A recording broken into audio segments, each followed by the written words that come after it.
Cyprus, the Counterintelligence podcast, hosted by IXN Solutions, the company you turn to for corporate counterintelligence expertise and creators of 351X. And we're live. Mike Dye, that was amazing. Man, I think we found a replacement, Scott. We're in trouble. Well done. So Scott, we got a pretty big episode today, I think, yeah? Yeah, it's crazy. I'm looking at the screen at the Hollywood squares, and the depth of talent on the screen is, it's pretty amazing. So I know that the conversation is going to be out of sight here today. All these Jedi masters.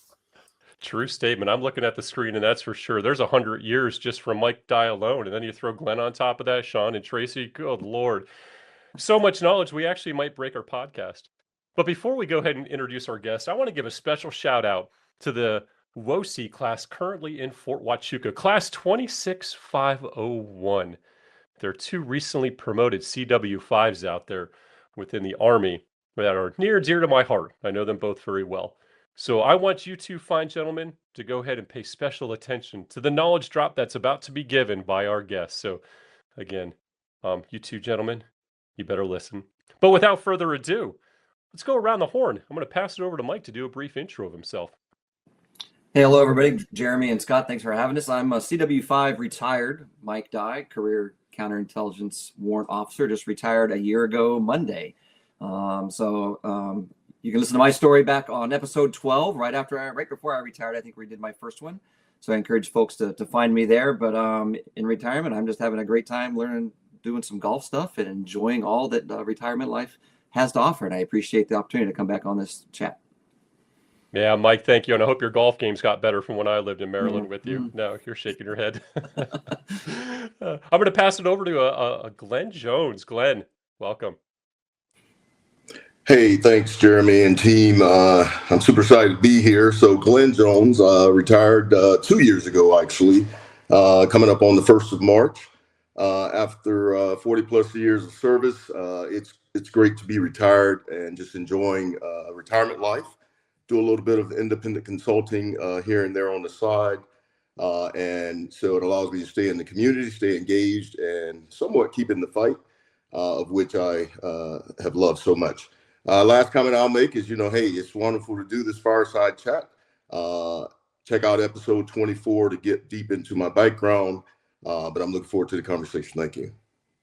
Hey, thanks, Glenn. 2 years. It seems like yesterday. I can't believe it already. Congratulations. I know you're having a great time in retirement. And next up, Shawn Michaud. Welcome. Hey, team. How you doing? I'm also retired CW5. I'm Shawn Michaud. Spent almost 35 years in the United States Army. All of it was counterintelligence. About 27 of those years, I was specializing in conducting certain CI activities. And almost 9 years I spent as a CI CW5. I think in episode 60, I misquoted and said 10. No stolen valor here. I just made a mistake. I'm terrible at arithmetic. So what I do now, I work for a service-disabled, veteran-owned small business. I'm taking my years of counterintelligence. I'm training AI how to think and act like a CI professional and hunt for bad guys. I probably gave that similar intro on episode 60 when most of us were together there, but it's pretty cool since then, like speed of business, speed of technology. We actively have AI hunting. We were able to validate our model and find one CI incident, which revealed 80 more like it. And that's about to become 808,000. This tool is an absolute massive weapon system for counterintelligence. So I love my job and I'm having a blast. If you want to hear my story from when I recorded with you guys, go back to episode 41 and you'll be able to hear all about how PFC Michaud survived being in the cab and made it all the way to CW5. Thanks. Hey, thanks, Shawn. And for our audience out there, give Three Gimbals a check. What you guys are doing over there is groundbreaking. Talk about sensor to shooter exponentially being faster. It's pretty amazing. Shawn, thanks and welcome back. And Traci Goodwin. Hello, everyone. I am CW5 retired, Traci Goodwin. Like Glenn Jones, I retired on the 1st of March, except I retired 1 year ago. So I was in the Army for almost 38 years.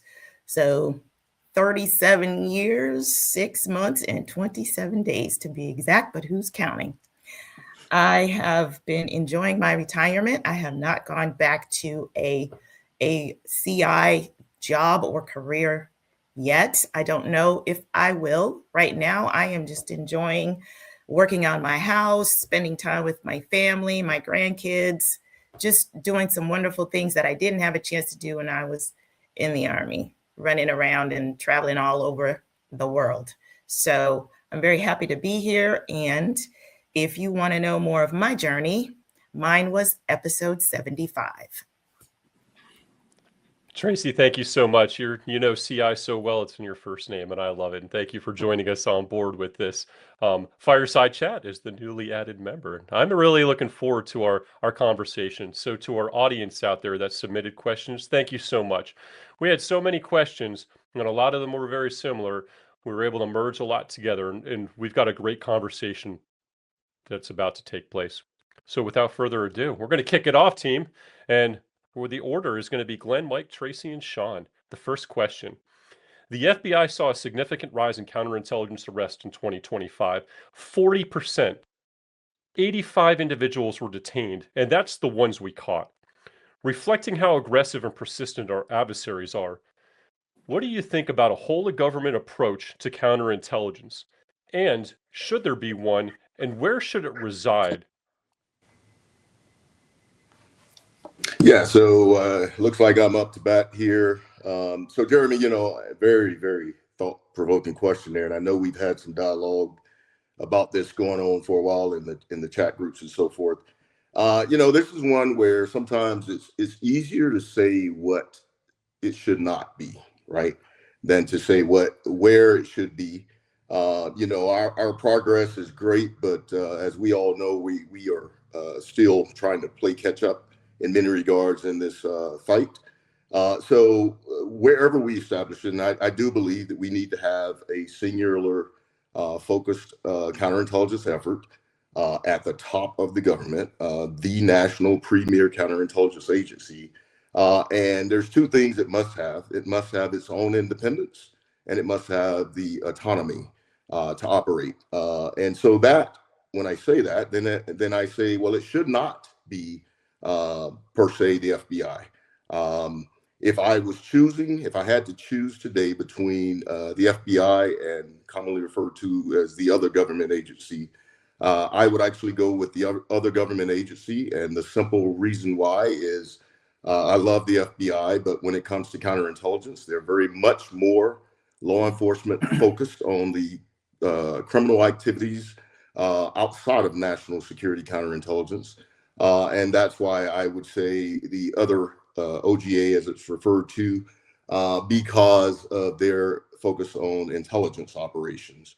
That being said, if you step away from that, if we want to look at the Department of Defense/War only, then if we want to get serious about the existing structure and make DIA the enterprise manager that it's supposed to be, then okay, perhaps you could make the argument that it's DIA, but it has to be seriously separated from the other disciplines, primary efforts and initiatives. It has to be its own independent, autonomous, and focused on CI. The other place, obviously, is in current structure, NCSC. We could do that as well, but we just have to put teeth behind that. And that's my concern with, and I'm just quickly laying out, how I see the current picture. We have to put teeth behind NCIC, and I know there are efforts on the way to do that. So that would be a great fit if we could put the teeth there, put it at the top, and make sure that the FBI and OGA recognizes that, hey, this is your sister here. We're an equal partner,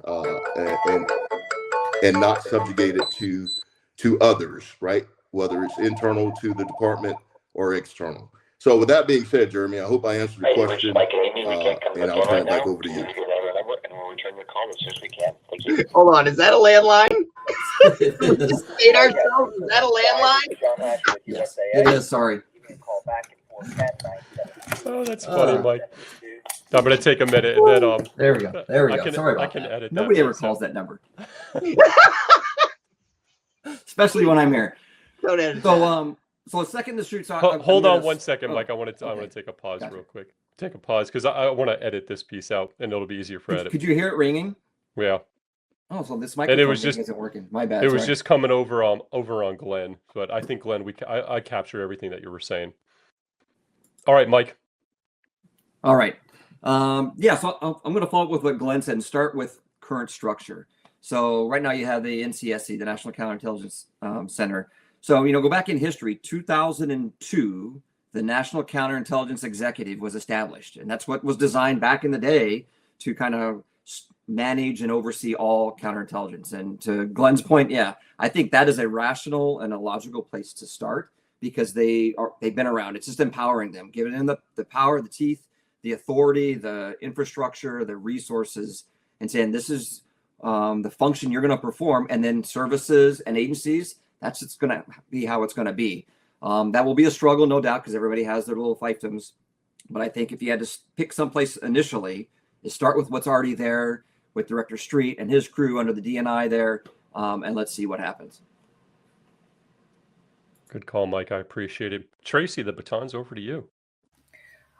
Well, when I was looking at it, I was looking at the NCSC because I think that I agree with Glenn. It definitely does not need to be the FBI. It definitely doesn't not to be, for me, to be the Department of War. I don't think that that's enough. And when you talk about the NCSC, it combines all of the abilities of the other agencies and allows us to have a centralized location. And when we look at NCSC, we have some really good we have some really good individuals who are currently working there trying to make it better than it is. And when we talk about the Secure Act and we talk about what's going on with counterintelligence, I do think that if we're going to have an agency that is going to comprehensively be able to arrange, organize, and get everyone under one umbrella, because we've been trying to do that for years. I mean, even within the military, we've been trying to put it under one umbrella at least within the Army, and we haven't been able to do that. It needs to be at the national level. It needs to be something that is recognized by everyone. The NCIX has seniority because it's been around for a little bit longer, but I do think that the NCSC in this time, where we have the leadership there that we have right now, and I do realize that there are a lot of individuals that are being pulled over, people that we know, a lot of people that we know who are qualified and now have that impetus to put together a national counterintelligence organization that can touch everyone. But it definitely does, as Glenn said, it needs teeth. We've always had that issue as well. We have all these organizations that have executive authorities, but how do you push that down? And how do you make everyone understand that this is the, for lack of a better word, law of the land, and this is how we're going to move forward? Everybody wants to go in their different silos. Everybody wants to do things differently.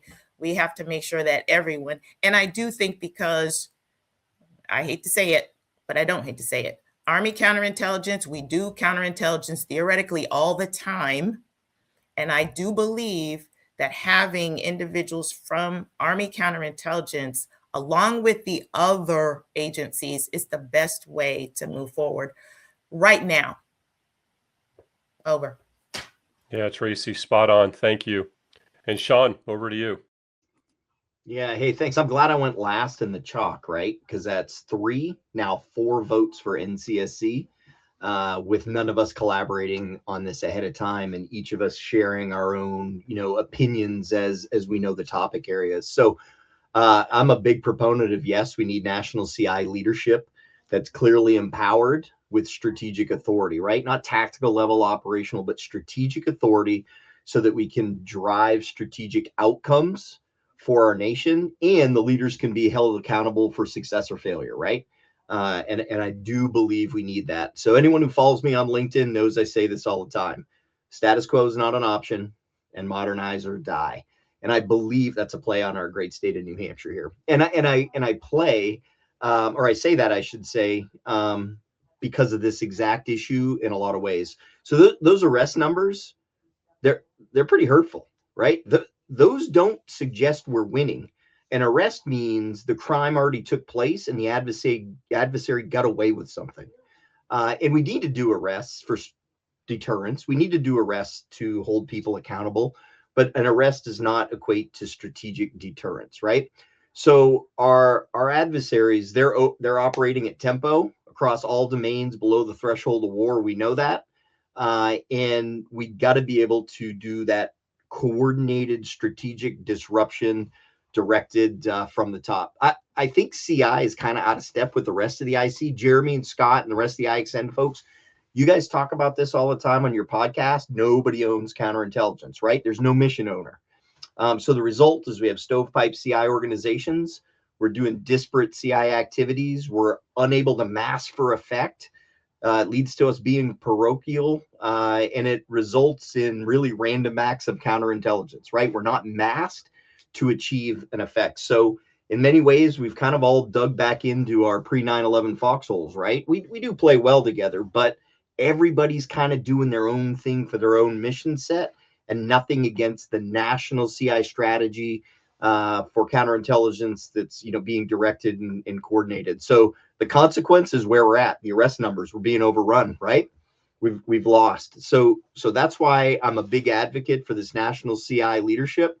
And look, I want to say it again. I'm not taking anything away from any one CI organization or the great men and women that are just conducting good activities, grinding it out in the field. That's not what I'm doing. What I'm saying is we need a better structure to make you better, faster, stronger, right? And I believe that it's at the strategic level. And the way we're task organized, it's the NCSC. So I'm going to say a few things we need. We need oversight. We need integration. We need strategic direction. We need strategic tasking. And that's all got to be at the highest levels. We got to integrate with federal, state, and non-traditional partners to be able to stop and prevent these things before they result in a crime of espionage. We need a whole of government tasking to mask on the problem set. We need accountability. Someone's got to be responsible. Everyone on the screen knows that, when everyone's in charge, no one is, right? And that's kind of our scenario with counterintelligence right now. So I'm going to address the critics. They're going to pop up in the Reddit comics section of your podcast. They're going to pop up and they're going to say, it's overreach, it's duplication, it's role confusion. We're already doing this. We already coordinate. And I'm going to say back to them, we're already losing. Clear national CI leadership is not the risk. The absence of it is our risk. Over. Yeah, well said, Shawn. We are losing. I want to echo that. A 40% increase last year of detained individuals committing espionage. That's astounding to me. We cannot arrest a way out of our current problem set. Counterintelligence needs to be proactive in nature. We need to make those adversaries second guess what they're doing. I just hope our community will do that. And to echo what Lieutenant General, now retired, Hale said, CI is engaged every single day with the adversary. Your mission, what you're doing out there, matters. And I applaud every CI agent doing the great work to keep us safe at night. Thank you. Scott, over to you. Right on. Great stuff. I can't think of a way to say, all that y'all just said differently. So I'm not going to. I'm just going to let that stand. So all well said. So to move on, to the next question. So over the years, counterintelligence has kind of drifted from deep specialization towards a broader, more generalized role for counterintelligence folks, right? So if you reflect on sort of the Cold War era, how did, the deep expertise help CI professionals move through their decision loop faster and act more decisively? What lessons can today's CI force take from that focus on depth over breadth? And the order for this question would be Mike first, and then followed by Traci, Shawn, and then Glenn. Okay, I'll take a stab at that. I would offer that, during the Cold War, there was great benefit to the deep specialization, right? You had folks that were operators, investigators, those that had the breadth and the depth to do that unique part of the counterintelligence mission, and they were very effective. But I would also offer, looking back now, having been part of that, we were using Traci's term, we were siloed, right? So the operators were operators, investigators were investigators, others were others. And I don't know that it was effectively blended were as good as it could have been. So I think that the deep specialization, number one, it develops a subject matter expert. And that's what you want in whatever part of the 5 functions of counterintelligence we're doing. You want folks who are subject matter experts. And the only way to get that is continued repetitive assignments and training and just doing that job. You need that. But you also need to broaden a little bit too, to know that if you're going to operate within the broader joint force, and especially where we came from as senior W5s, you know, my niche in operations, I need to be able to talk about investigations, collection management, some of these other things that I didn't necessarily do all the time. So you have to have a little bit of both. So I guess I would offer that there's a great need, I think, to do that deepening, but it has to be still cross-level somewhere, so it's shared, and that there's communication, integration, and so you don't reestablish individual silos of counterintelligence. That fractures us, I think, and we've come too far from that, and it's just the next step to make it better. Over. Okay, I think I am up next. I had to think about this one pretty closely and pay some attention to this one, because I understand the generalization in counterintelligence because we have so many functions. That's understandable. We all need to know at least a little bit about every single function and every single discipline within counterintelligence. You know, the first thing we learned at least for me, when I went to Fort Huachuca, I was learning what are the 5 functions. They make you rote memorize what those are. But when you go into the generalization and learning what they are, it's kind of it's a brush over. And you have an exercise, you get to go, and you go on to the next thing. And the one thing that they focused on, at least when I was in school, was the investigations. And the one thing about investigations is, and this goes back also to, the arrests for the FBI, arrests within counterintelligence are very measurable. It's a statistic that everyone can familiarize themselves with and everybody's familiar with. It's a little bit more difficult when you go into some of the other functions that we do to actually quantify it in a way that the public and the rest of the intelligence community understands. So I think generalization is a good thing, but depth is also as important, because you need to be in depth in at least one or two of those. Now, for me, I was a generalist. I didn't, like most of the folks on this screen, I did not go into a specialization as deep as you all did. I was a generalist.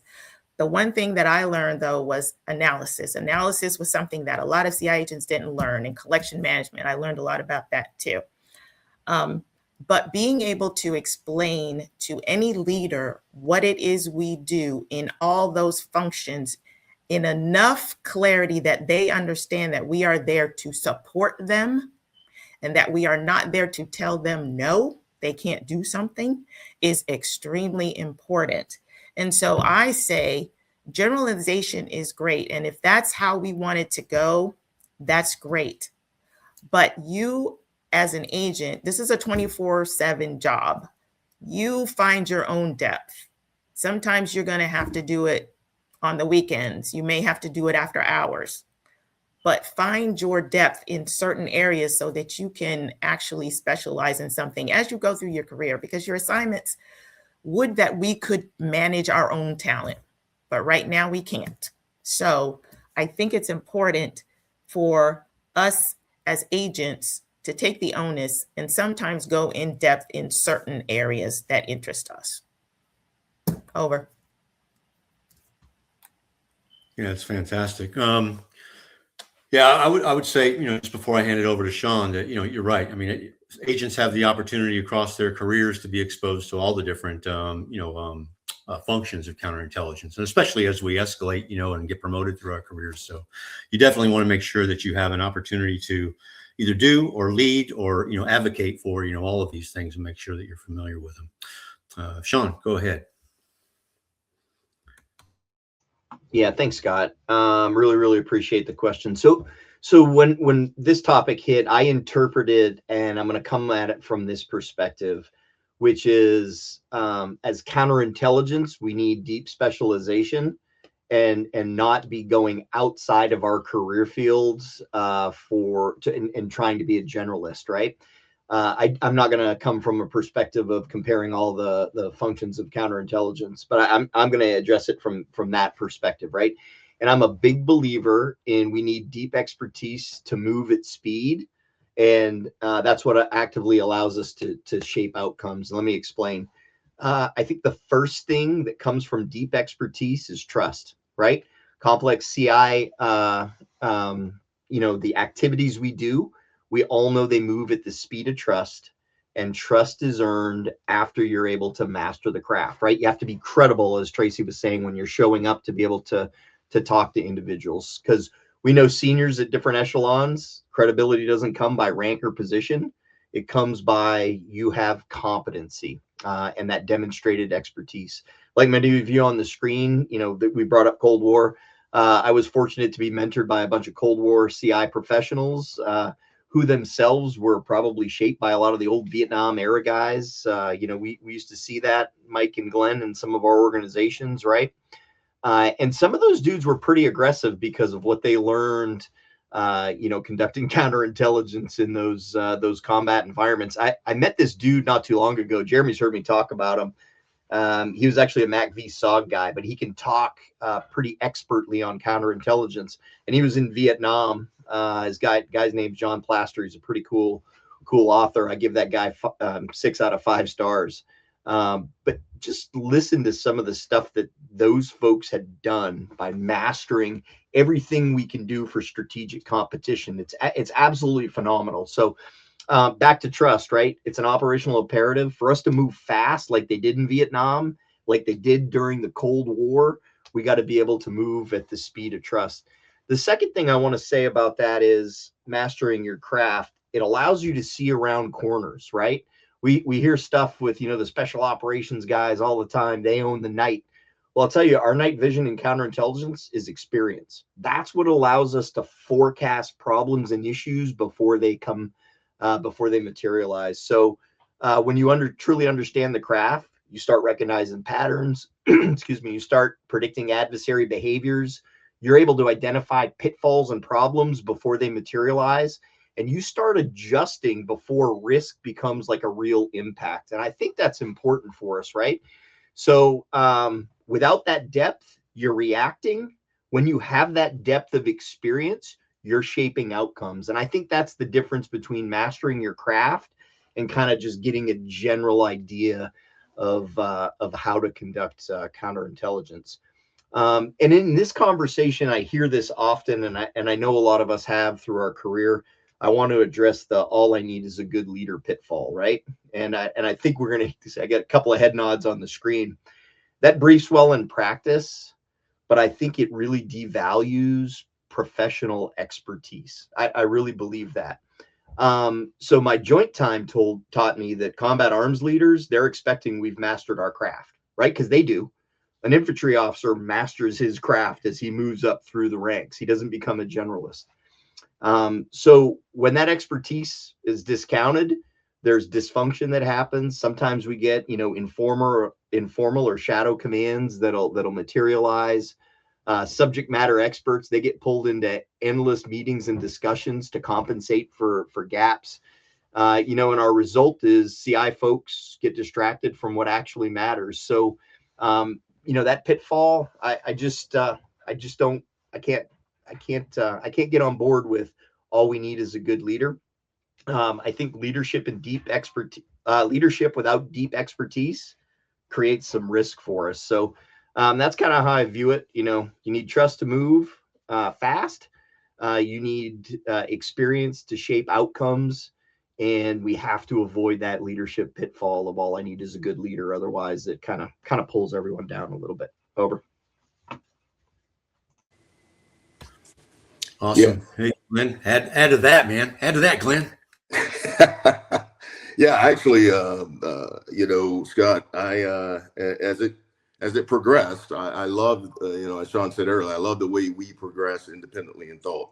And when it hit Shawn, and Shawn said, "Hey, I'm going to hit it from a little bit of a different angle," and I went to head nod because I was thinking the same thing, right? Like I love this. And so here's the deal. I am going to hit some of the points that folks have made, but I am going to hit it from a slightly different angle. As I look back over the Cold War and I come forward in counterintelligence throughout my career to today, I have a great appreciation for both aspects of that.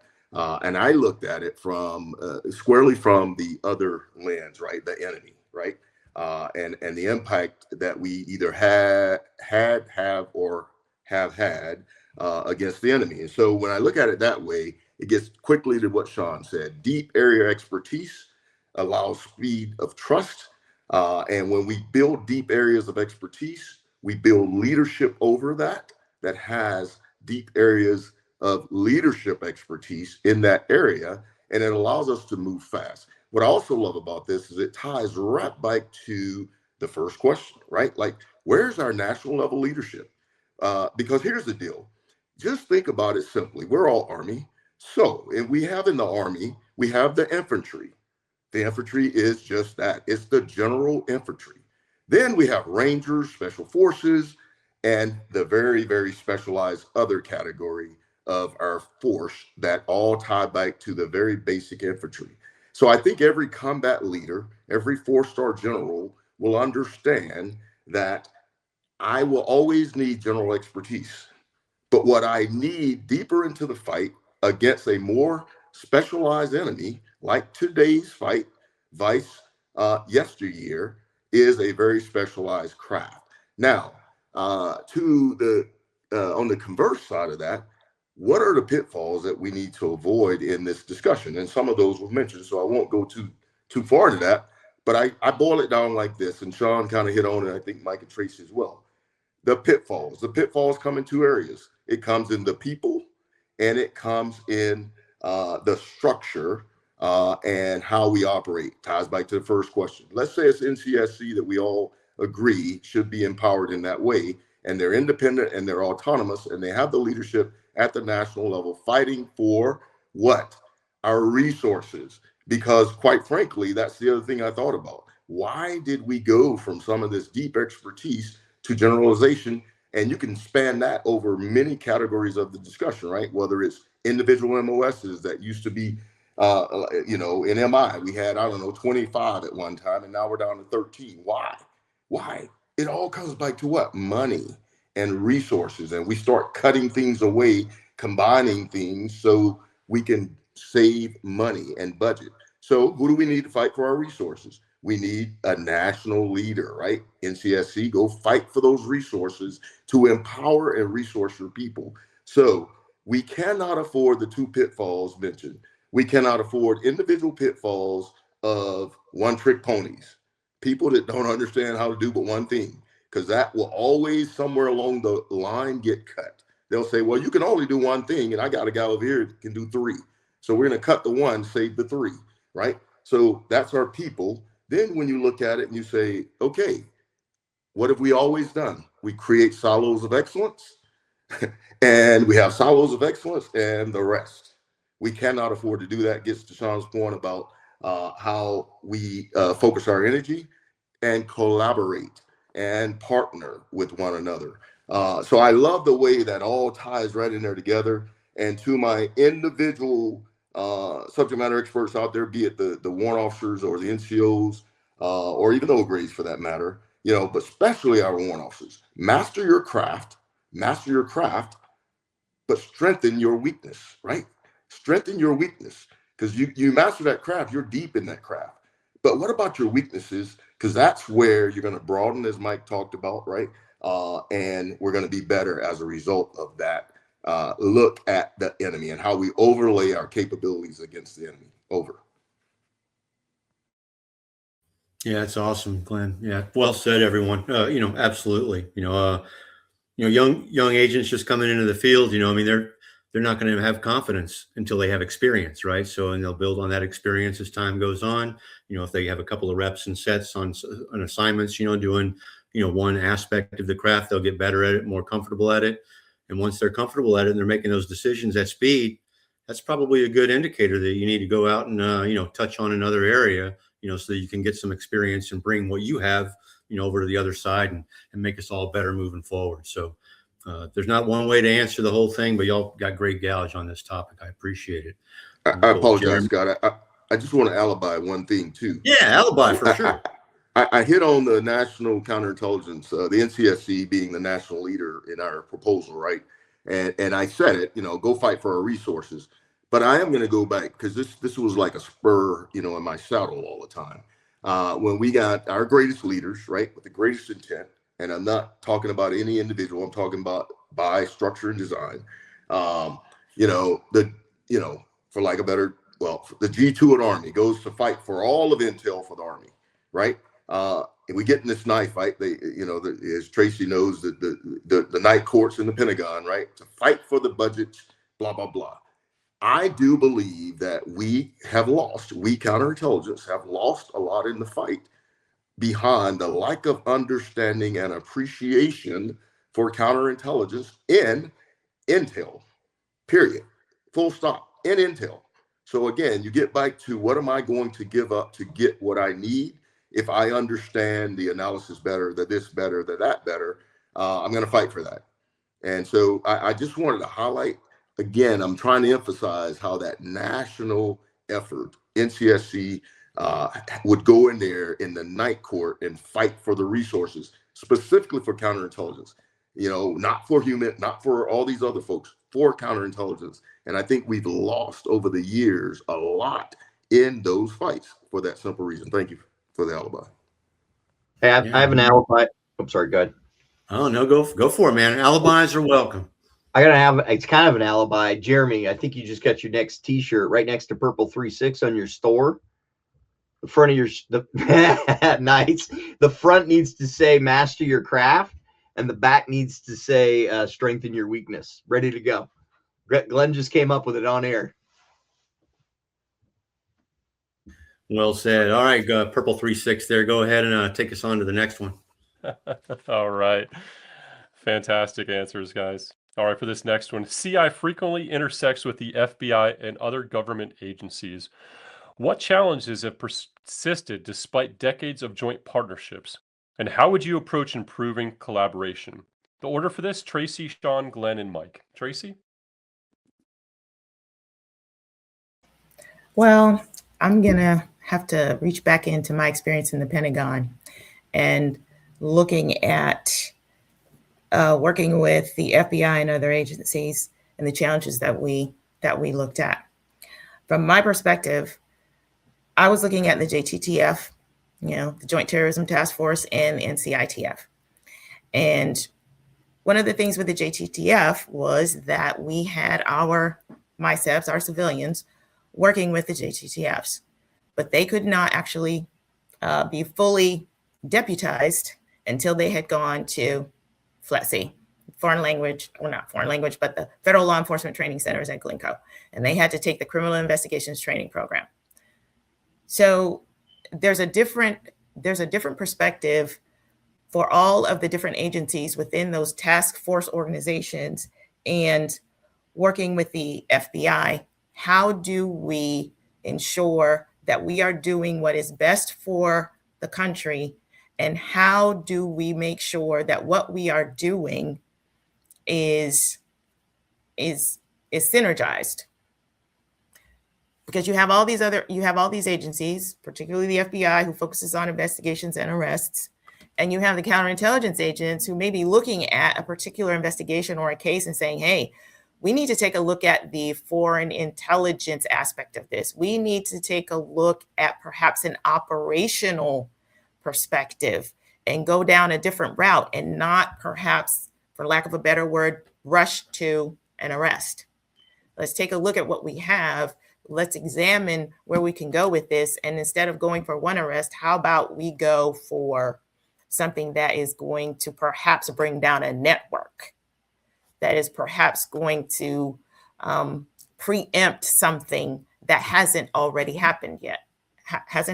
So when I look at the obstacles that we faced, and some of the things in the meetings that I had where the FBI was taking a look at pulling some of the Army CI agents out of the JTTF for various reasons, and plus, when you look at what we were trying to do with CI reform, and there were individuals who, with CI transformation, didn't necessarily agree with the way we wanted to do things. And then we also had the issue of CID. So it wasn't just, the FBI, it wasn't just the other intel agencies, it was CID. It seems like we have obstacles when people don't understand what our perspective on things is, when we want to look at perhaps an investigation in a different manner.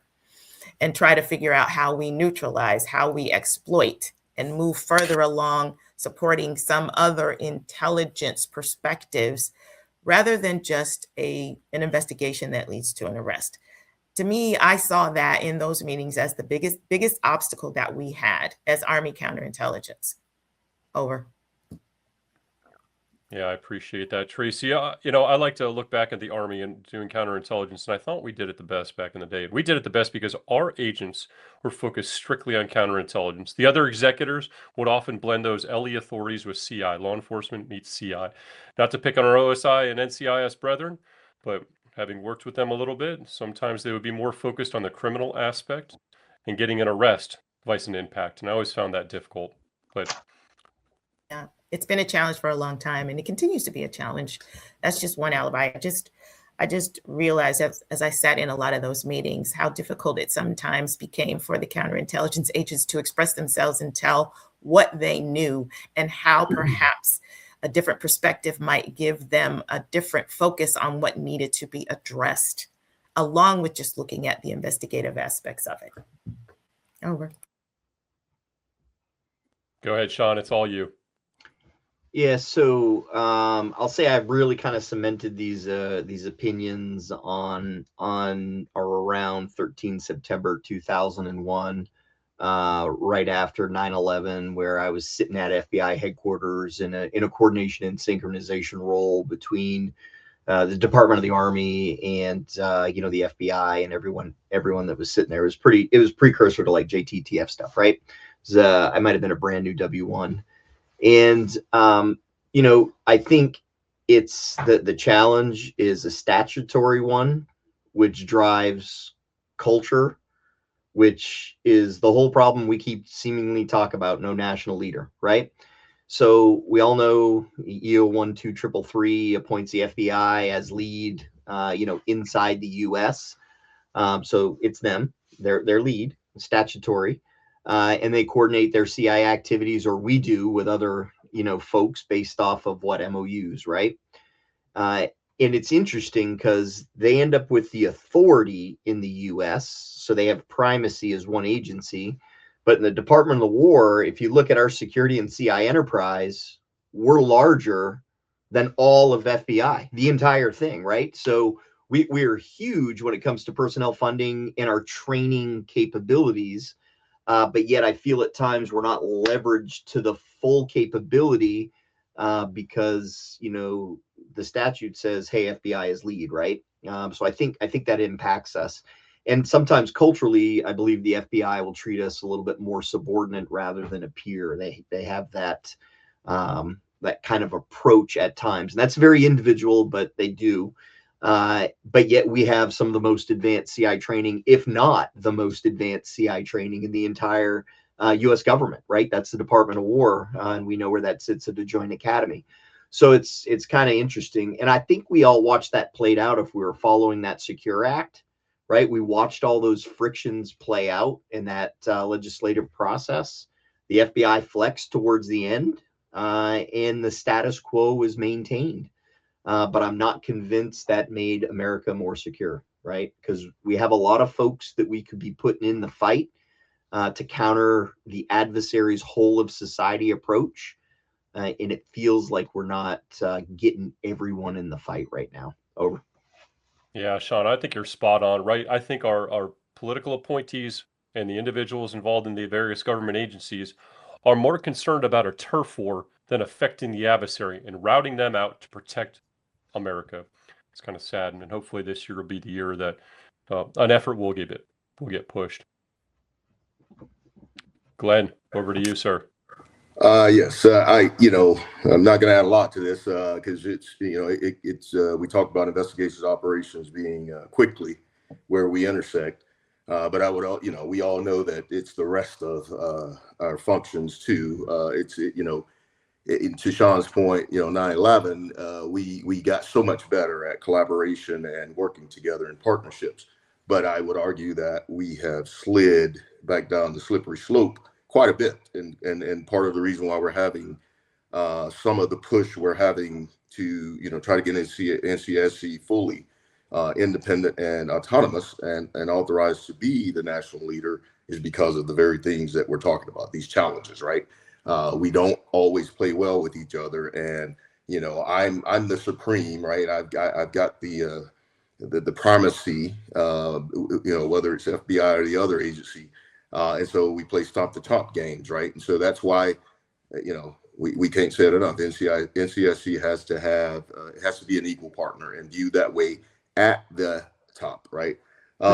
So it gets back to the silos of efforts, silos of excellence, and it gets back to the priorities of the silos of excellence, right?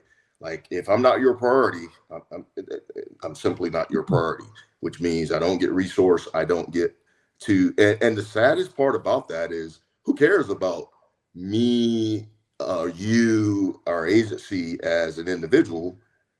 Let's talk about the United States of America and how do we protect that, and how do we do what we're designed to do, which is defeat the enemy, right? And so that's where we hurt ourselves. And I would only offer to the second part of the question that how would you approach improving collaboration? NCSC is a start or a independent. And what I love about that is Mike highlighted, right? Like, it's chartered, it's there. We just never really fully put it in play. And so I love when Mike highlighted that, because what I got was, why start over? Start from where you're at, right? Empower what you have, right? Because you've already put executive orders behind that. And so we go from there. So I say, how do we improve it? I do say stand up a national leader and then do more joint, not less, right? Not less. Don't walk away from the joint atmosphere. I think to Shawn's point there, you don't walk away from that, because as we walk away from anything joint or combined, for that matter, outside of the U.S., we take away the appreciation and understanding of each other. We take away our ability to have a synchronized effort pointed squarely at the enemy, at the foreign adversary that we are supposed to be defeating. So I'll just stop there, but those are my wraparound comments to what's already been said. No, I appreciate that, Glenn. I want to echo something, or maybe not echo, but you sparked me thinking real quick. Unfortunately, it takes a significant act or catastrophic event for significant reform and change. And I'm hopeful that that doesn't happen when people recognize we need to do something different. But Mike, the baton, sir. No, that's exactly what I was going to say, is that, we never want to learn a lesson from something bad that happens. But I think through our history, not just in counterintelligence, but in general, is that when something goes bad, then somebody decides it's so bad, it's got to be fixed, right? So we've been preaching for quite some time from counterintelligence, and you guys through your podcast, he's like, get ahead of it, right? It's be predictable, be proactive, and set up systems to help us get after the enemy quicker. I think I would offer part of it is it goes back to you guys' podcast earlier on the explaining the understanding and role of what counterintelligence is. I think some of this is a root problem. So if you talk to an FBI agent, and they're great individuals, but if they haven't really done counterintelligence, it's hard to, you spend a lot of time having those discussions to bring them into the fold to what we need to do, because their focus is obviously arrest or prosecution. So it comes back to a fundamental understanding, whether it's our law enforcement partners, or it's a senior Army leader, or it's a senior joint leader, speaking their lingo, helping them understand what we are trying to do as counterintelligence agents, as a counterintelligence enterprise. And I think a lot of times we've learned this over time, that counterintelligence is often an afterthought. We're brought in when it's too late. Oh yeah, I forgot about that. Whether it's a planning exercise, training, who's writing in the intel part of it, the annex, counterintelligence, we didn't even think about that. So we know that we're always coming in after the fact. And I think part of it too is, we've seen over time, at least in my experience, our own forces, Army counterintelligence agents, aren't sure really what it is they're supposed to be doing either. I think we're getting better with that, with the stand-up of the CI command and that training. I think that's going to be better. But we went through a period for a long time where if you went and asked 6 different counterintelligence warrant officers, they're going to give you 6 different answers on what it is that we're supposed to be doing. So we had a kind of a, shift with that, and we're getting better with that. I'll end with this. I think that somebody told me this once, and I kind of believe it now, is that counterintelligence is only important to counterintelligence people. And I thought about that. I was a little offended by that, but now I think about it. I mean, this kind of is true. And we're in it. We know what it is. How do we make it important to other people? And I think that's the purpose of this, is like, yes, it is important to us, but it needs to be important to you as well. And how do we get after that, get that message out there, that collaboration, and then it just continue. You have to keep pushing at it. Don't give up, right? If our folks are out there working and they run into a wall, hey, there are avenues to, go around it, right? I mean, you have to be able to work through it. To Shawn's point, status quo just isn't going to work. So with that, I think it's just it comes back to understanding and empower it. And when that decision is made, that there's hopefully going to be somebody in charge of it, then that's the way it is, and we all follow that. And we'll talk about it later with training, but we have some prime examples of how that was done and worked. And I think this would work the same thing for the enterprise as well. Over. Yeah, Mike, I think you're spot on with that. We're passionate about counterintelligence because we love the craft and we have to sell it. And it's really back to the basics of explaining what counterintelligence is as a force multiplier. So I agree. And Scott, I'm going to pass the baton over to you, sir. Yeah, okay. Yeah, I long for the day when we have a national authority that can take a national strategy with goals and objectives and mandate that all of the executors in the counterintelligence community, execute, and hold them accountable to it, right? Because until that happens, you got everybody in their own corner, their own requirements, pushing them down. It makes it very confusing. So in the meantime, when you're dealing with a stakeholder, make sure that you're upfront clarifying what your goals and objectives are, and that everybody in the room understands what those are, because we're going to have to continue to operate that way in the interim, right, until we get to that national level authority. Okay, so let's move on to the next question. Just to prep you for it, Shawn's going to be first, then Glenn, then Mike, then Traci.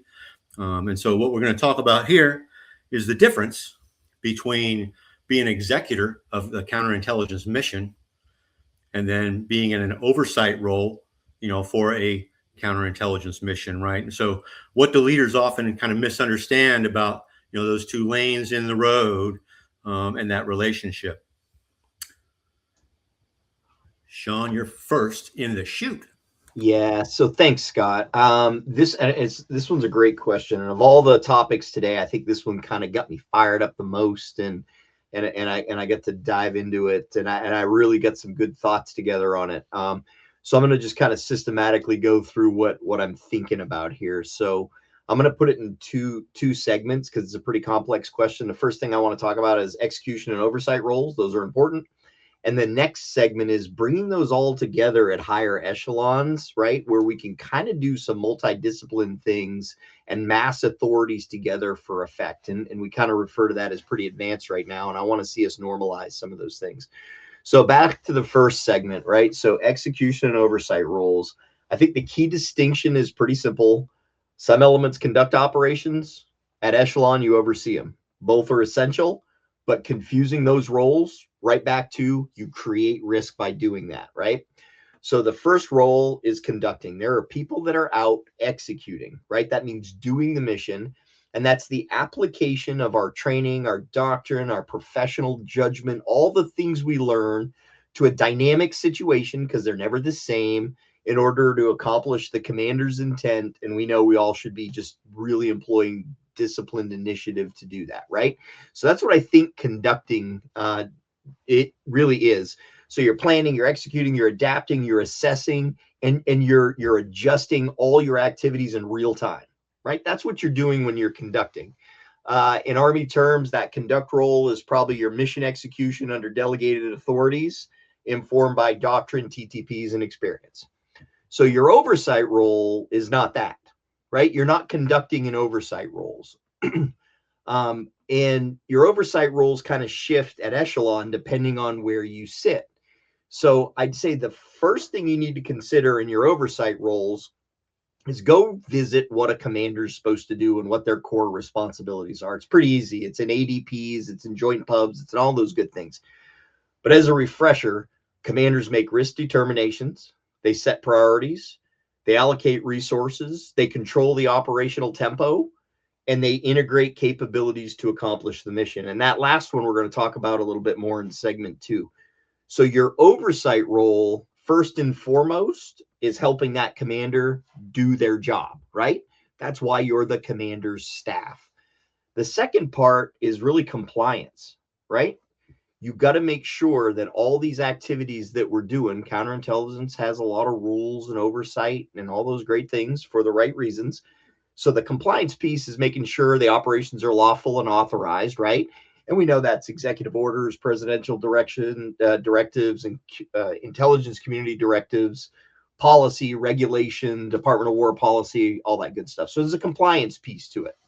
What's common across both is that your training and certification matters. To be good at the compliance piece and understanding, you should come from the field who knows how to do it, so you're understanding what you're looking at, right? I think the most common pitfall with folks doing oversight is they don't see where they fit in. Meaning the oversight at the first level of contact with the people conducting is significantly different than the oversight on the Army staff. The further you go up, the more checklist and antiseptic it is, and the less your opinion matters on which way an operation should go or not go, because that becomes commanders' discussions, right? So, it's a lot more checklist based and all that good stuff the higher you go. And that operational judgment, it belongs in those commander discussions and not like in staff churn. And so I really think that's important to take into consideration on the conduct and the operational oversight. You get the compliance piece to it, and you're helping the commanders achieve what their goals and objectives are. Second to that, I talked about commanders and what their roles are, right? And the last one I mentioned was, let's talk about command integration of multiple disciplines, right? That's their job. So at echelon, things start to come together, right? And we know as a warrant, if you read your MOS books, as a CW5, you should be integrating systems of like larger, right? That gets higher and higher as you go in your warrant officer rank. So like a commander at a higher echelon, they should be integrating these activities. And it's kind of interesting. I think you can run a single operation where CI human, SIGINT, OSINT, GEOINT, you name it, digital ISR, they can all come into play. You might have distinct oversight channels, right? And distinct authority lines, and that's okay, but they all come together under one cognizant authority. And right now, I think that's an advanced tactic, and it probably should be normalized. And the reason we don't normalize it is individual, disciplines, they'll defend their process. But our role is not to defend our process. Our role is to create effects on the adversary. So if we can partner up with people and do that, I think we're in a better spot to really get after a sophisticated adversary and have those strategic disruptions and win. Over. All right. Well, that's that's the most exciting staff job I've ever heard of. All right, Glenn, that's you're next in the chute. Yeah. Yes. So Shawn, a wonderful layout there, and for me, it just kind of it paints the picture of what the bigger issue is to me, right? So, muddy waters, blurred lines, right? Muddy waters and blurred lines. To truly understand this problem set, as you articulated, Shawn, it requires a higher echelon of experience, to Scott's point, leadership, education, management, all of that, right? So as Traci referenced, you go out to SciPsych in the CI arena for the Army, and they tell you about intelligence oversight, and they scare you and say, you're going to get arrested if you make the simple mistake. And QIA is the boogeyman, and everybody's afraid, right? I spent my entire career telling folks I'm not afraid of a QIA. I'm not, because I'm doing what's right, and I'm doing it procedurally. So the fact that you present to me the term QIA does not make me shake in my boots. It actually emboldens me to go do the right thing. So that being said, it comes down to me fundamentally the differences between, we have this discussion, military intelligence, and people say, oh, counterintelligence. So intel versus counterintelligence. How about this one? How about intelligence versus law enforcement, right? How about, are you focused on a U.S. Problem set or a foreign problem set? And that's where the intelligence apparatus, the law enforcement apparatus, and then there's us, counterintelligence. Because guess what? We're doing both. We're doing both. And to muddy that up even more, we're focused on both problem sets, U.S. and foreign problem sets, right? The U.S. problem set we're focused on is the ones that are contributing to the foreigners and not the United States of America, the spies, right? But they're American citizens, and other American citizens who don't know their nefarious activities want to protect their rights, right? Rightfully so. So all of that really muddies the water on this discussion of how we apply counterintelligence in an intelligence problem set and interact with the necessary procedure of oversight. It's necessary. And as Shawn articulated, at the lower levels, they are more subject matter expert. They're more in the weeds of intelligence, of activities and operations. And so they understand your maneuver, right? But you get way up there at the top. And once again, if you don't have leaders that are experienced in the profession of counterintelligence, investigations, activities, and operations, right?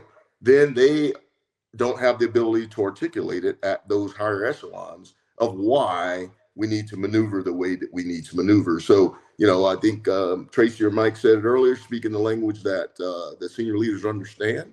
And so if they understand maneuver as a language, then speak in a maneuver's language, and then help them to separate these functions that we're very much familiar with that are required. But yet, yes, I think it just comes down to those three areas. Are you talking about intel versus law enforcement? You're talking about intel versus counterintelligence, and you're talking about U.S. versus foreign adversaries. Over. All righty, very good. Traci, you are next up to elaborate on this fine topic. Well, the one thing that I remember when I was at Fort Huachuca when we went over intel oversight is the issues of U.S. persons and what is a U.S. person. And as CI agents, we have to understand, and especially as things become more virtual, we have to deal with the problem set of what exactly is a U.S. person. And that's at the very basic level. But when we talk about what leaders are taught about intel oversight, a lot of it is or creates a risk aversion that I have witnessed or experienced because they are afraid to allow their counterintelligence agents to actually effectively do their job because they're afraid that the big dog from intel oversight is going to come swooping in and take over. And as Glenn said, the QIA is a dirty word. And so as we make leaders understand, if they don't already, I think there's an education process, and I think it is not totally the responsibility of the warrant officers in those elements to help leaders understand.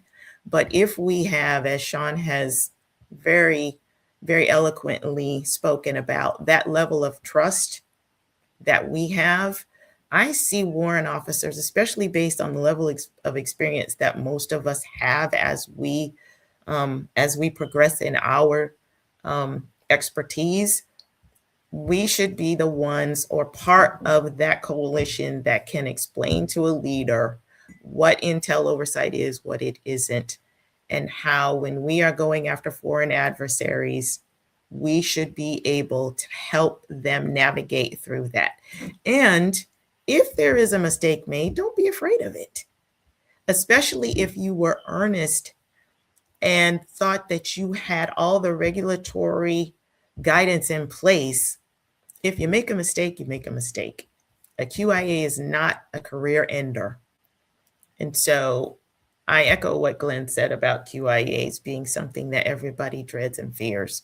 And I at one time did myself. So I say, there's an education portion for leaders. And again, I don't know what they get taught in their officer training at ILE, at the command and staff course, at MIOBC for that matter, about intel oversight. But when you have this convergence of what agents are learning about it, and initially they are, intel oversight is to be feared, then you have this culture at times of risk aversion that can actually cause agents or leaders not to allow the agents to do their job. And that to me, I have seen, and it is a concern that we need to cure, or we need to mitigate with education, the trust that we have, and being able to leverage that trust against leaders who are really, really concerned about receiving a QIA as a kiss of death. Over.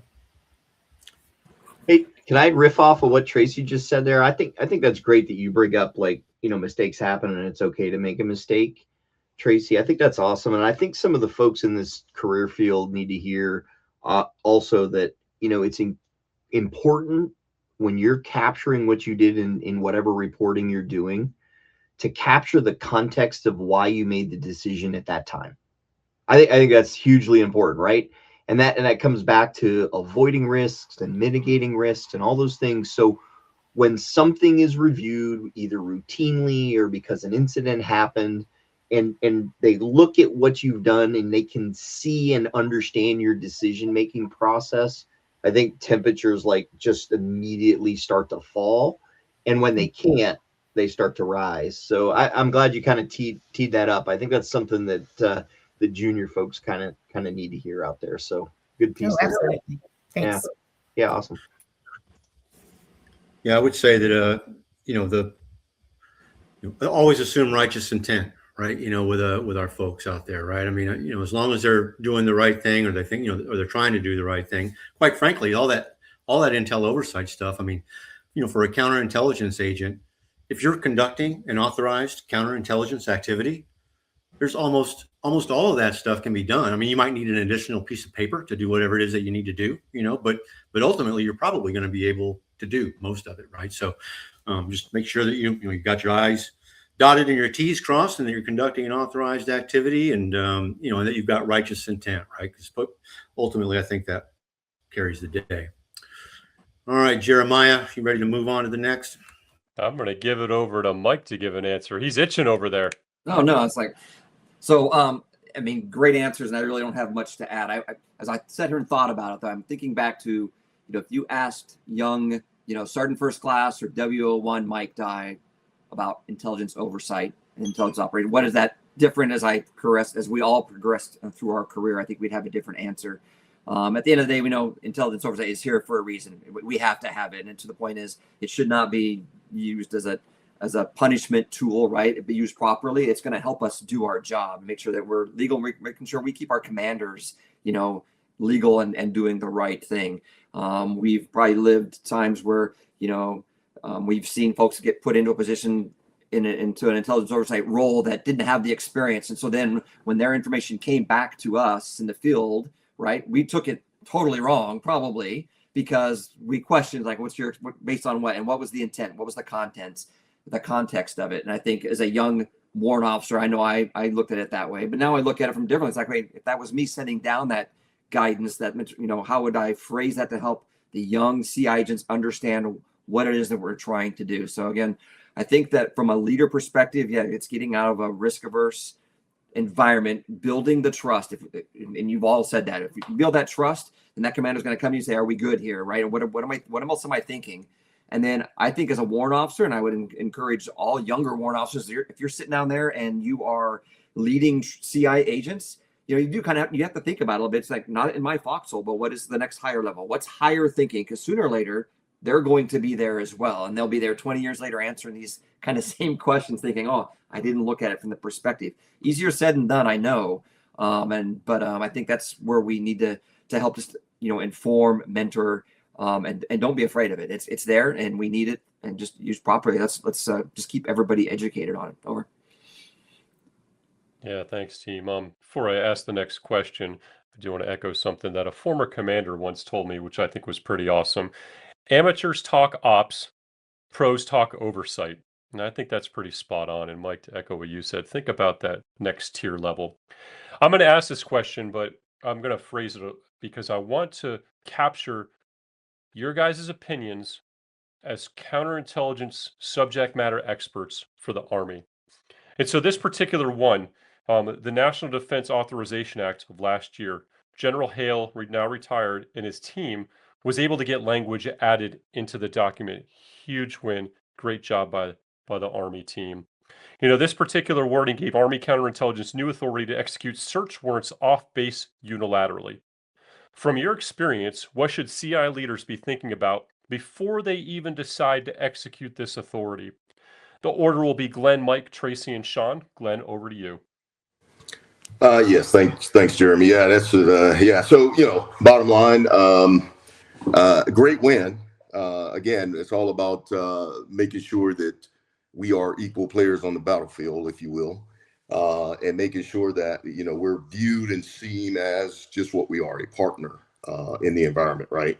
So with that being said, when I think about this from a TTP standpoint, I would suggest we don't change very much in terms of a TTP. In other words, rarely go alone, right? Rarely go alone, which means you still have the authority and the autonomy to go alone if needed, which is what's been authorized. But then when you look at it from a wiser standpoint, and you look at it from an end state, right? It's not about I'm excited I got this new authority and I can go alone. It's about what's the end state? Is the end state a military court that we're going to try this person in or not, right? And so when I hit the or not side of that, then I go, oh, well, it's best that I not go alone, right? It's best that I go with the partners who have the existing decades and decades and decades of experience doing these types of operations, right? And so great to have the authority, and I'm all for it, yay. But guess what we don't have right now? We don't have the experience and the wisdom of these types of activities. And if you try to go alone, you're going to find yourself hitting pitfalls and perhaps lessons learned that exist elsewhere because they've been doing this for decades. So always think end state. And then when you think about end state, you think where does this all end, right? That includes what court is it processed through? If it's operations, what operations does it transit? Because the arrest might have a global impact, right? And so you think end state, you think what prison cell will that person ultimately sit in, right? And then when you think about that, you think about all your partners that are in between you and that end state. And then you think about all the authorities that come along with your partners that you still don't have, right? Perhaps we still have more authorities that we need. Perhaps we need more training, more this, more that, but they have it and they've been doing it for decades. So my biggest point about this is I don't think we need to change much in our TTPs about how we collaborate, partner, and execute these things. So we should rarely, if ever, go alone. And then, like I said, and then last thing I'll highlight about the experiences of these folks that have been doing this for years, I'm not talking always about process either. I'm not talking about whether you can execute a chain of custody over evidence. I'm also talking about, what happened when said agency went to arrest the subject and the spouse, the family member, the next door neighbor intervened, right? The riot or the protest or the whatever occurred out on the street as you were executing that. And perhaps, they thought you were somebody else in terms of agencies in the climate we're in, right? So, yeah, rarely go alone. There's no reason to do that, if ever, right? Use it when you need it. Go alone when you need to, but rarely go alone. Over. Yeah, just because you can doesn't necessarily mean you should. Mike, over to you. Man, you just took my words. That's exactly what I was going to say. And so, I think it's great that we got the language added because now it gives us the flexibility that we just never had. So now it is an additional tool in the kit bag that a commander can exercise when the time is right, when the procedures are right, when you've got through all of the processes, everything that you needed to make sure that it's right to be able to go do that. But to Glenn's point, yeah, it's not something that I don't believe that Army at least is in a position to start doing right away just to go do it. And it's tempering maybe some folks who think that, oh, we got this authority now, let's just go do it, and having that measured discussion and say yes, but, and making sure it's the right time, and we've thought out what exactly it is in those end states that could happen as well. That's it. No, thank you, Mike. And Traci? Well, I think you probably already know what I'm going to say. I say training. I say training before anybody executes a search warrant. And I think that I agree with Glenn with regards to this is not an autonomous action. You have to think about all the possible ways, tentative, all the things that could go wrong before you go into a situation like that. The things that you cannot control versus the things you can control. I think it is important that you work with other individuals. And I think it's a crawl, walk, run kind of thing. That you don't jump in head first just because you have those authorities. And I think everybody has emphasized that. But for me, it is great. I mean, we have been fighting for this. When I was in the Pentagon, it was years to get it. Yay, we've got it. But now let's think very, very seriously about how we go about making sure that now that we have the authorities, that we can actually effectively and safely execute those authorities and use the experience of other agencies that we have worked with to get us there. Again, crawl, walk, run. Yeah, Traci, I think that's spot on, right? I look at the years that was put behind actually getting the verbiage added into the NDAA, years of man hours, dedication, blood, sweat, and tears down on the Hill lobbying. It takes 5 minutes to destroy it. I do think training is the big piece with it. Shawn? Yeah, this is an easy one to follow because all my notes on this are crawl, walk, run, right? That's it. The Army has a model for this. So, Traci nailed it. And by that, I mean crawl, walk, run. We should start small, tightly scope, partner up, which we've talked about, clear oversight. We've done really great in the past with these new novel things we're doing, as embed the lawyers down close to the folks conducting as you get out there. That's smart to start. And then we learn deliberately and mature the capability. I think that's necessary. I do worry about something in the process if we don't learn how to crawl, walk, run correctly. I worry about paralysis, right? Because this is going to be complex and it feels like a big thing to handle. So I worry that we accidentally put in guardrails so tight at the beginning that we never transition from crawl to walk. And I think that's a pitfall that we need to avoid. And we never develop the competency to do this over and over and over. So it's just repetitive and something we do. So that's something we got to worry about. I don't worry about the slippery slope argument because that's theoretical. NCIS and OSI are doing this all the time and operating lawfully within, and responsibly. So there's no slippery slope argument. I think we need to get our folks out there executing. I want to offer a different way of thinking about this because, with my family, I'm pretty law enforcement adjacent, right? With all these troopers and sheriffs in my family and whatnot. I'll give you an example. In our great state of New Hampshire here, troopers right out of the academy, they don't operate independently, right? Why? Because they need to be paired with experience mentored through structured field training. It's the same concept here, right? Law enforcement's doing this all the time. Why? So that judgment and confidence catch up to muscle memory and authority. That's crawl, walk, run. And so organizations are doing this all the time. We just have to figure out how to adopt it in Army CI. I'll throw something out there to Mike. Mike, you remember when we were in the activity, and Glenn, you were there at the time too, and all of a sudden we got to go downrange, and that's our downrange mission, right? So your strategic element, you got a downrange mission. Jeremy, you there at the same time.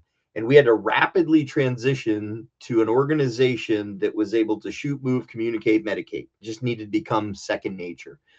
And Mike, you and I were part of that cultural shift together. and we were able to bring those experiences that we had early on and train an entire battalion downrange, right, on crew communications. And so at the time, I remember, holy boys, this is a lot for us to absorb and learn, because we weren't structured that way. But, you know, fast forward multiple years into GWAT, it was just time to shoot, move, communicate, medicate, right? We got there. So all these things are doable when organizations empower people and set up the right crawl, walk, run mechanisms. And I'll finish on this. Tip of the hat to the folks who made this happen. Really, this is monumental. Folks, Pat, Rich, Roy, many others, tip of the hat to them. This is good for our Army. This is good for America. So thanks for what you've done for Army counterintelligence. Over. So I have an alibi then, real quick. So, and Shawn, I completely agree. You had, you know, we had to start somewhere, and we did. I'm confident in the leadership that, specifically for Army CI Command, as this new authority comes, and it's been a long time, is that they put a lot of thought in how that's going to be executed and done too, right? Because they know, and it should not be a fear to not to get to paralysis like you're saying, but there are people who were not a friend of this whole action, and they are just waiting for Army to step on it, right? We know they're out there. Well, don't be afraid of that, but plan it, do it, train on it, crawl, walk, run methodology to do it right, and it'll be fine. I'm confident that the crew that's there now, the leadership, yeah, they're going to develop that, and they're going to make sure it's right down to those regions, those agents, before they actually do it. Over. Hey, there's just one more alibi, because we already have a model in Army counterintelligence for something like that, and you can extrapolate it. It's called the probationary agent program. Well said, Traci. Well said. All of you guys, well said. Definitely appreciate the insight. Scott, before I hand it over to you, how about this? Because we're over time, because we're just getting so much knowledge here. But how about we ask this last question, and then we'll shut it down, and we'll transition to a part 2.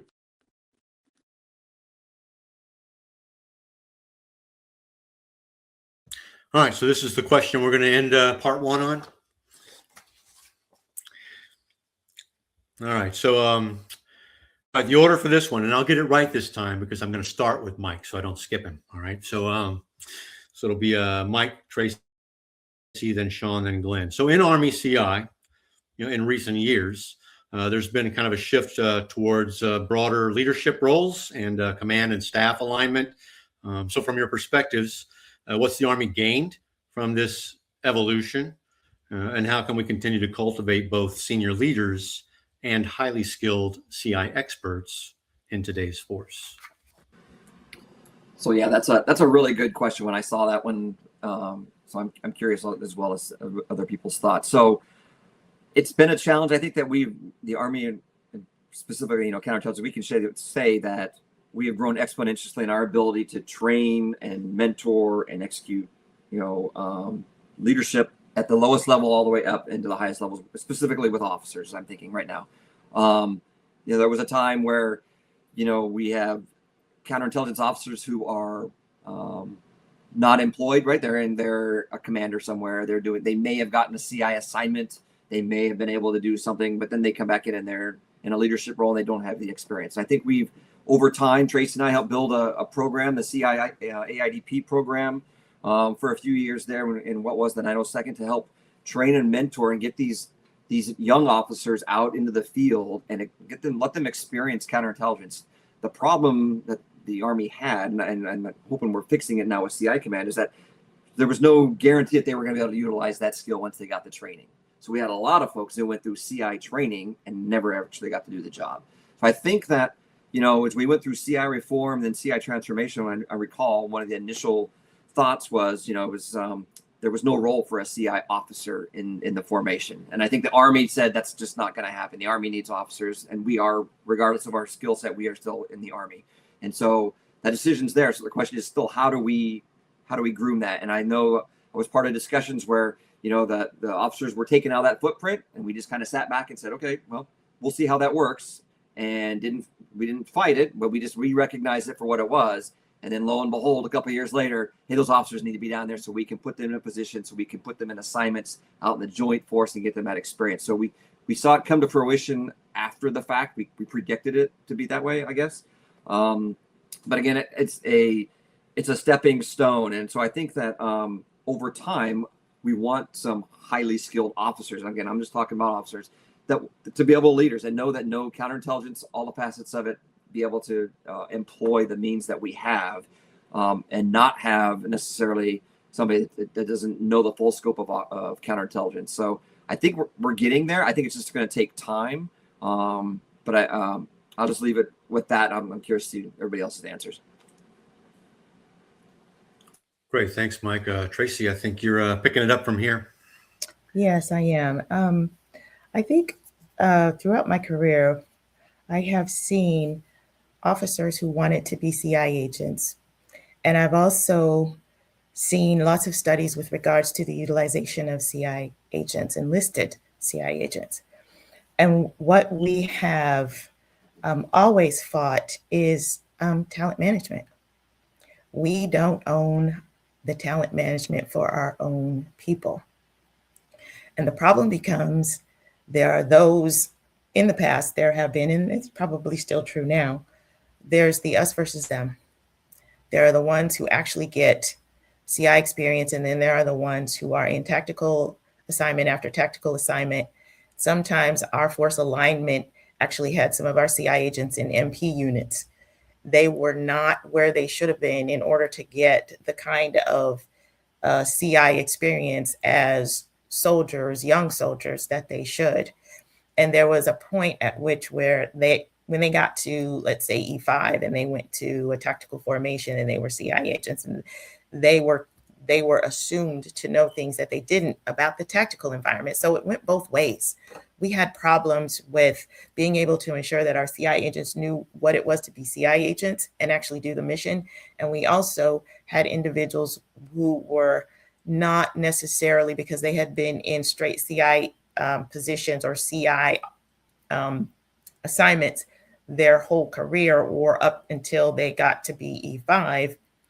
And they were not, as you would call, Glenn used to use the term militarily mature.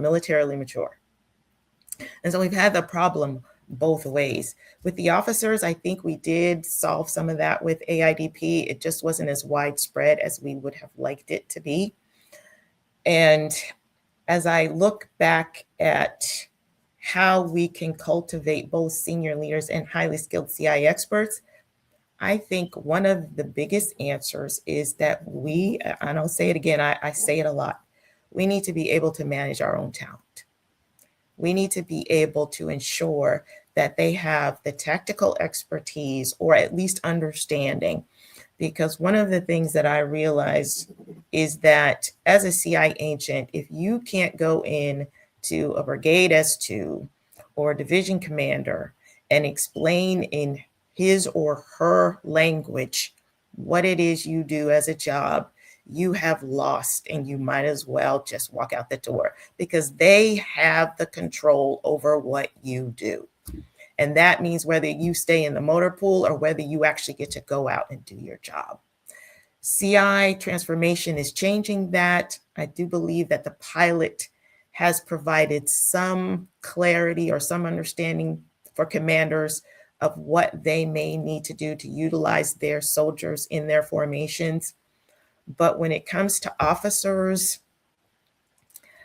I still think we have some ways to go. And quite frankly, I'm not sure, other than AIDP, how we do that unless, and there were discussions within the Pentagon about this, we need to ensure that they are educated at every level of PME. They need to understand what it is we do from the ground level all the way up. And we haven't been able to crack that nut yet, but I haven't given up on it. I'm retired, but I haven't given up on that. I do believe that that is part of the answer to getting a full understanding or even a partial understanding from officers of what it is we do as they progress up the chain, so that they understand how it is we get utilized at every echelon and at every rank. Over. Awesome. Thanks, Traci.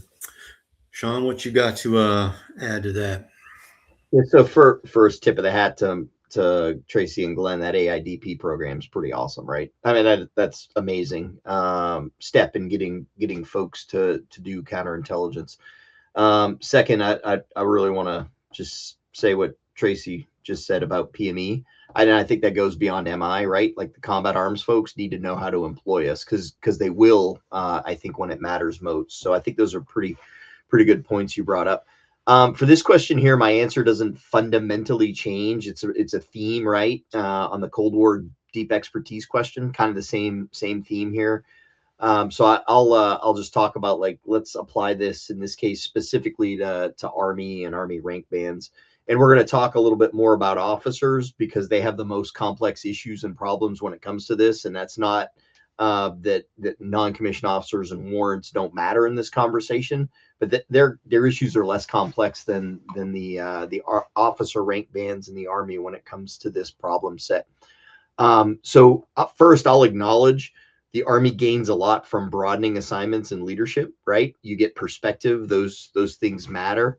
But it's a balance because you can risk losing some of the mastery needed.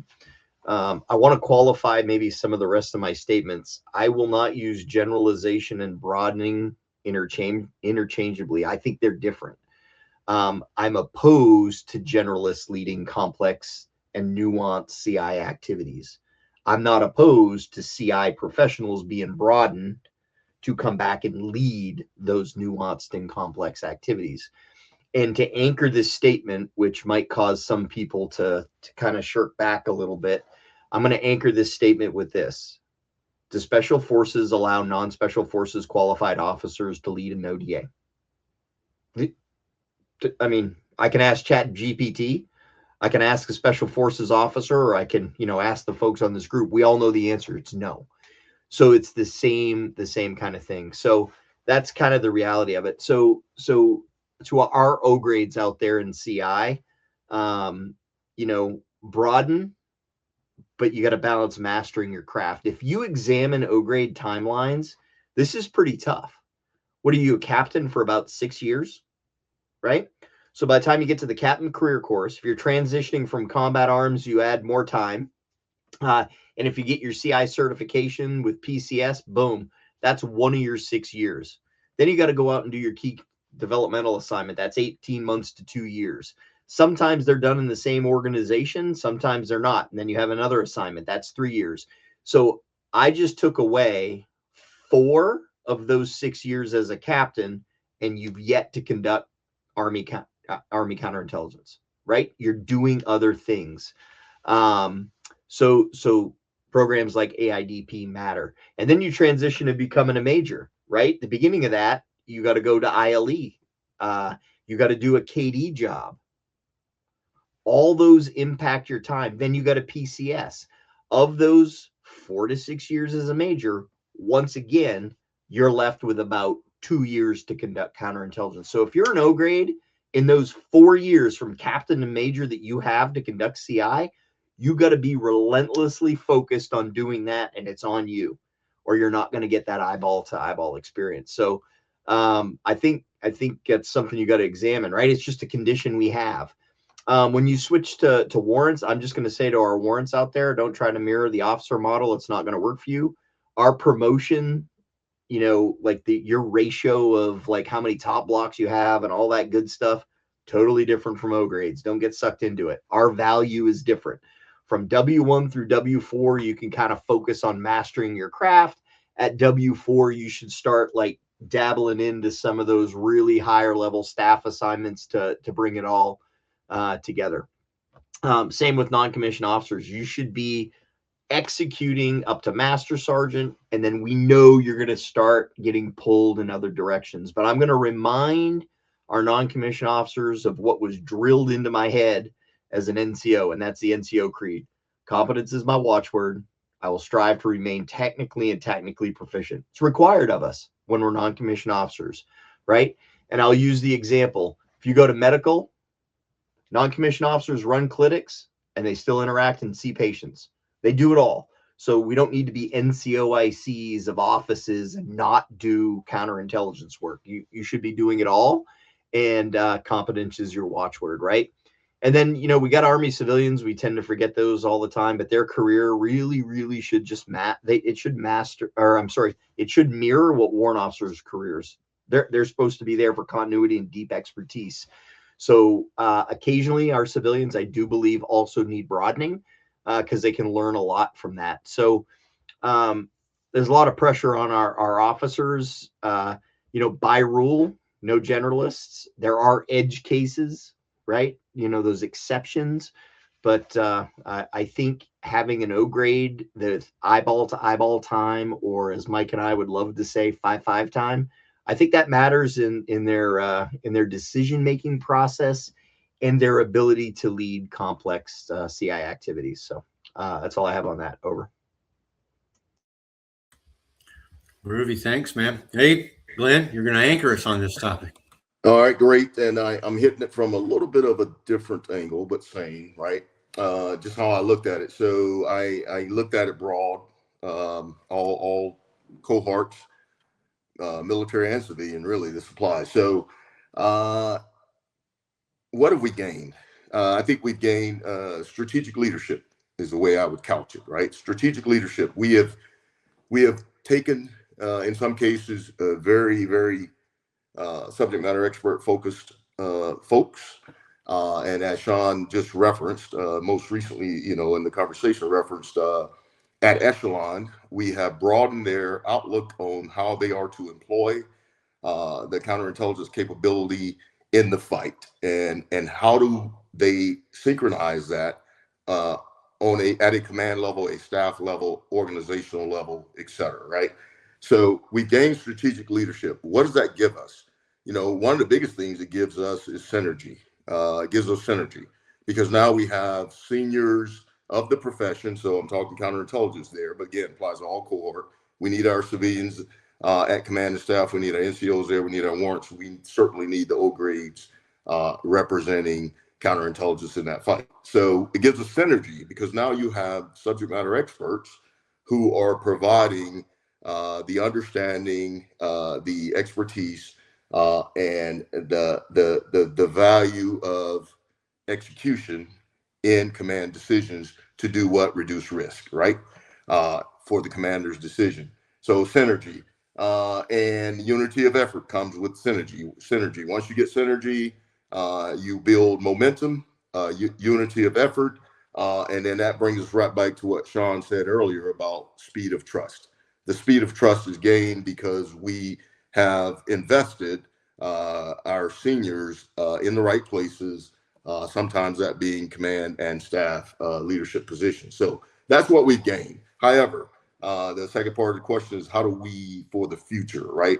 How do we maintain the momentum and ensure that our folks are squared away for the future? Well, Traci hit on this earlier, maybe Mike as well, but the bottom line is we have to make sure that people understand, all cohorts, that your PME is very important, but equally your MOS, right? And we're going to talk about training later. Your MOS training at Echelon, right? We're going to talk about a training program later, but we need to have a continuum of training for the career field for all cohorts that ensures that they're getting the necessary training and education they need, as well as their PME, professional military education, or professional civilian education for those folks to do the synergy, unity of effort, speed of trust at Echelon, command, and staff.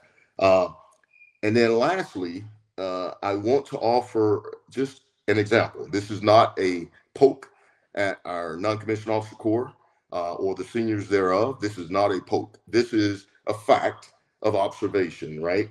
And we are all familiar with it, but that's the angle I'm approaching for this discussion and to highlight it, right? And I remember sitting there as a part of management team with MICEP, this discussion about civilians doing CES, civilian education system, and going to their PME, right? And we had plenty of MICEP say, I don't need to do that. I'm a MICEP. I don't need that. Well, you need it when you're a 14 and a 15, or you aspire to be an SES, et cetera, right? The one I want to highlight, though, is our NCO Corps.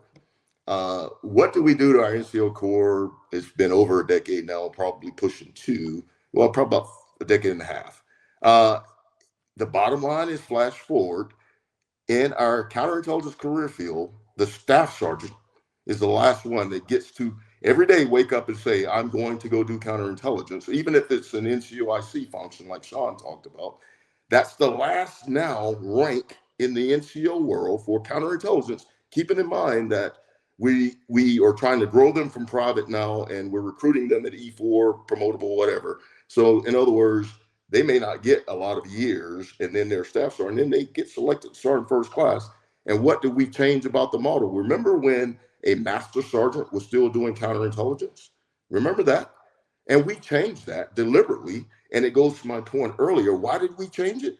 Resources and money. We began to combine MOSs and combine rank structures and responsibility. And so we said, we're going to generalize, not broaden. We're going to generalize. And so a master sergeant becomes a Zulu, and they're no longer a CI guy. So now you're going to go be a first sergeant at a whatever company or this or that, right? And remember how that happened. It started at sergeant major level. It became master sergeant, then sergeant first class. So we made all our sergeant first classes go be acting first sergeants and all this other leadership stuff. Great for the Army.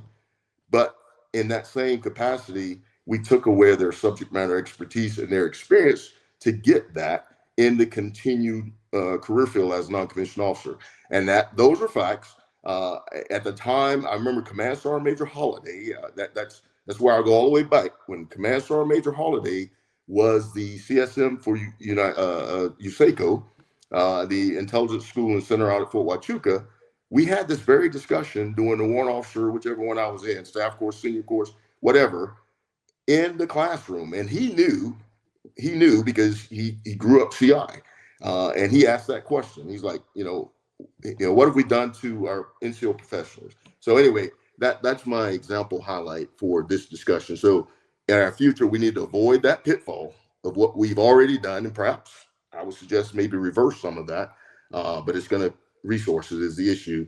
And then we have to build equivalent level at echelon, basic, medium, advanced professional courses in our training curriculum. And we've all had the warrant officer at NCO or the civilian say, oh, I don't need to go to PME, or I don't need to go do this, right? So anyway, that's where I'll stop. Over.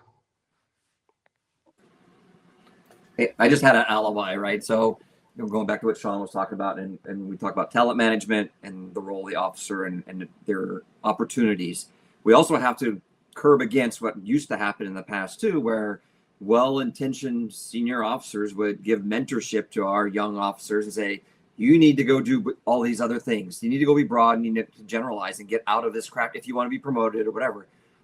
And that took a toll, I think, on us as CI professionals. Those officers saw that, and they're not going to turn down some colonel telling them that you need to go do this because it's their OER. They want to get the company command, the S3 job, whatever. They're going to do what is being mentored and kind of recommended to them. So that happened. And I would hope that that's not happening anymore, but that was a stigma. And it seemed like the CI officers were always fighting that. Over. Awesome. I think that's good gouge. I think that's going to be our breaking point, right? For this little first half. I think that's spot on, Scott. To our guests on here, the Jedi Masters, thank you for the wisdom that you imparted. And let's shut it down, and we'll see you guys in a few minutes, and to our audience, maybe a couple days for part 2.